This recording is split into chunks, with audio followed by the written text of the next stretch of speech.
that. So can you talk a little bit about this project? If you talk, that'll go back to your book. Welcome. Hi. Yeah, so talk a little bit about this project.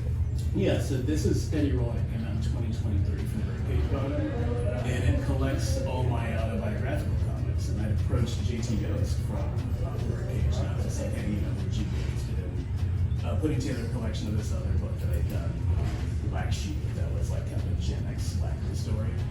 And he was like, I like those comics, but I really like that. I worked with him a few times on other anthologies. Like, I really like your autobiographical stuff, so can we do a collection of that? And I was like, yeah, I might have like a couple of things.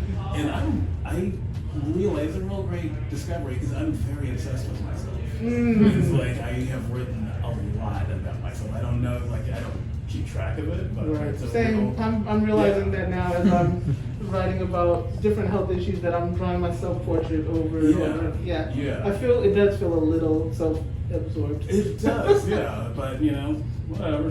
Like there's ways for it to come out. Exactly. It's funny books. And that first story is actually kind of an origin story because that's my mother bought me a box of Crayola 64s. And that was a big deal. It was a huge deal. Like we lived in, I don't know if you know Houston, but we lived in the Third Ward. Like it was like that. It's the second to worst neighborhood in Houston, and this was like almost 50 years ago. So for her to give up that money, because she could see that I needed that great help, that was huge.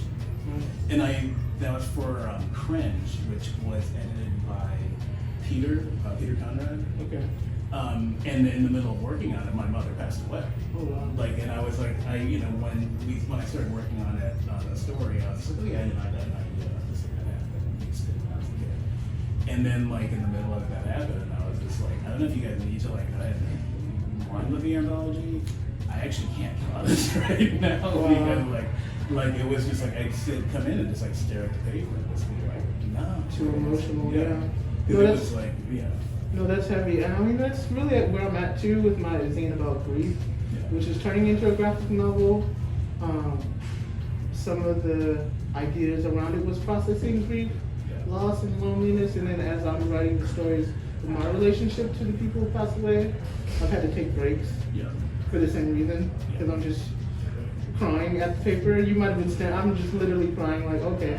I can't draw this. Love her. I'm not even gonna lie. I go to these episodes like it was ugly crying. Ugly crying, for sure. Yeah, I mean, my mother. But like when I returned to it, it was a very different story because it was very much informed by her passing, and it also really softened my take on those times.